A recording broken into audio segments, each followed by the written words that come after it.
Lift చేసి నీళ్లు తీసుకెళ్లిన రోజు ఈ రోజు అలాంటి వివాదాలు లేవు. ఎందుకంటే విజన్ తో మేము డిజైన్ చేసాం. సిమిలర్ ఈ ప్రాజెక్ట్ కూడా అదే విజన్ తో చేస్తున్నాం.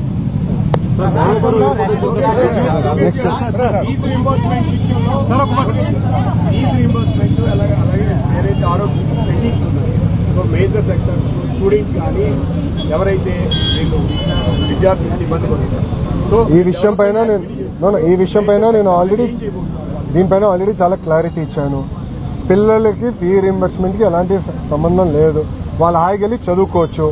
మేము డబ్బులు డైరెక్ట్ గా కాలేజ్ అకౌంట్ లోకి వేస్తున్నాము. మీరు ఆ డీటెయిల్స్ కూడా నేను యాక్షన్ తీసుకుంటాను.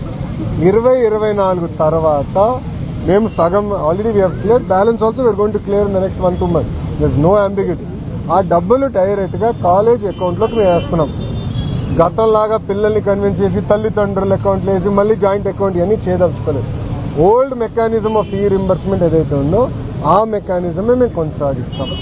రెండోది, ఎన్టీఆర్ వైద్య సేవ కూడా మీరు చూస్తే ఎప్పుడు లేని విధంగా మేము అన్ని చెల్లిస్తూనే వస్తున్నాం. ఒక నెల అటు ఇటు అవుతుంది తప్ప వీఆర్ క్లియరింగ్ ఆల్ పెండింగ్స్. అందుకే ఇది స్ట్రీమ్ లైన్ చేసేదాన్ని కూడా 100% ఇన్సూరెన్స్ మోడల్లోకి వెళ్ళాలని ఒక నిర్ణయం కూడా తీసుకుంటాం. రాజ్యాంగం నడుస్తుంది, 3 పేజీలు అయ్యాయి, ఎన్ని పేజీలు ఉన్నాయో తెలియదని చెప్పేసి ఆశ్చర్యం అయితే వ్యక్తం చేస్తున్నారు. ఎవరమ్మా? రాష్ట్రంలో రెడ్ బుక్ రాజ్యాంగం నడుస్తుంది, కేవలం 3 పేజీలు అయ్యాయి అంటున్నారు. ఇంకా ఎన్ని పేజీలు ఉన్నాయో అర్థం కాలేదని అంబటి రాంబాబు. చట్టాన్ని ఉల్లంఘించిన వాళ్ళు ఎవరు నేను వదిలిపెట్టాను. నేను సుమారుగా 100 పబ్లిక్ మీటింగ్ చేశాను. పాదయాత్ర 100 పబ్లిక్ మీటింగ్. ప్రతి పబ్లిక్ మీటింగ్ లో నేను ప్రజలు చెప్పా, ఎవరైతే చట్టాన్ని ఉల్లంఘించి ప్రజల్ని, తెలుగుదేశం పార్టీ కార్యకర్తలు, నాయకుల్ని ఇబ్బంది పెట్టారో వాళ్ళు నేను ఎవరిని వదిలిపెట్టాను అని నేను ప్రజలకు హామీ ఇచ్చా. ఇచ్చిన హామీ మేరకు ప్రజలు మమ్మల్ని గెలిపించారు భయ్యా. సో మా పైన బాధ్యత ఉంది, అమలు చేయాల్సిన బాధ్యత మా పైన ఉంది.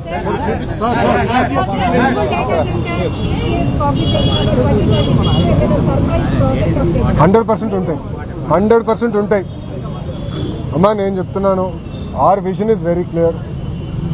ఆర్థిక రాజధాని Visakhapatnam. There is no ambiguity.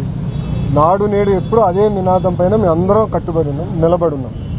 అందుకే పెద్ద ఎత్తున పెట్టుబడులు ఇక్కడికి వస్తున్నాయి. మీరు ఒకసారి గమనించండి. 1 సెకండ్. ఐటీ కానివ్వండి, డేటా సెంటర్ కానివ్వండి, ఫార్మా, మెడికల్ డివైసెస్ మ్యానుఫ్యాక్చరింగ్ అంతా ఇప్పుడు ఉత్తరాంధ్ర రీజన్కి వస్తుంది. అదేవిధంగా మనకి ఇది కూడా, ఇది స్కిల్ సిటీ, ఇంకా 2 స్కిల్ సిటీస్ వస్తున్నాయి ఉత్తరాంధ్ర. రాయలసీమ వైపు వెళ్తాం. నిన్న కూడా మీరు చూశారు, టాటాది కూడా ఒక ప్రాజెక్ట్ పక్క రాష్ట్రానికి వెళ్లాల్సింది మనం పట్టుకొచ్చాం. Right. Solar cell manufacturers top 10 companies, 8 కంపెనీలు ఆంధ్ర రాష్ట్రంలో పెట్టుబడి పెడుతుంది. ఒకే ఎకో సిస్టమ్ లో పెట్టుబడి పెడుతుంది. నేను ఇది ఎందుకు చెప్తున్నానంటే మా క్లస్టర్ బేస్డ్ డెవలప్మెంట్ అనేది మా నినాదం. క్లస్టర్ బేస్డ్ డెవలప్మెంట్ ఉంటేనే ఈ క్లస్టర్స్ రేపు సర్వైవ్ అవుతాయి, థ్రైవ్ అవుతాయి. సో అందుకే డీసెంట్రలైజ్ డెవలప్మెంట్ అనేది మేము చేస్తున్నాం.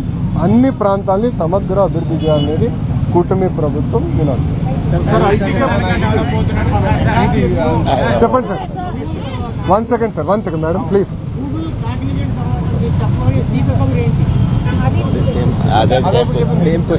Coming soon. సర్ప్రైజ్ ఇస్తాం సార్. మీరు నాకన్ స్పీడ్ లో ఉన్నారు. అరే 5 సంవత్సరాలు ఏం తీసుకురావాలో అడిగారు. 6 నిమిషాలు కష్టపడి మేము పరిగెత్తే వాళ్ళేమో ఎప్పుడు నడిపి చేస్తాం సార్.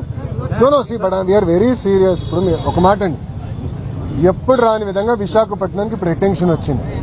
అందరూ విశాఖపట్నం గురించి మాట్లాడుతున్నారు. It is a fact. Right. IT కానివ్వండి, డేటా సెంటర్లో కానివ్వండి, అందరూ ఇప్పుడు డిస్కషన్ స్టార్ట్ అయింది. డేటా సెంటర్లో కూడా ఇంకా న్యూస్ ఉంది. ఎందుకంటే మా లక్ష్యం 6 gigawatt, 6 gigawatts of data centre eco system. 6 gigawatts తర్వాత మేము బ్రేక్, అక్కడతో ఫుల్ స్టాప్ చేద్దాం. 1 second let me finish. 6 gigawatts అటు చేయాలి.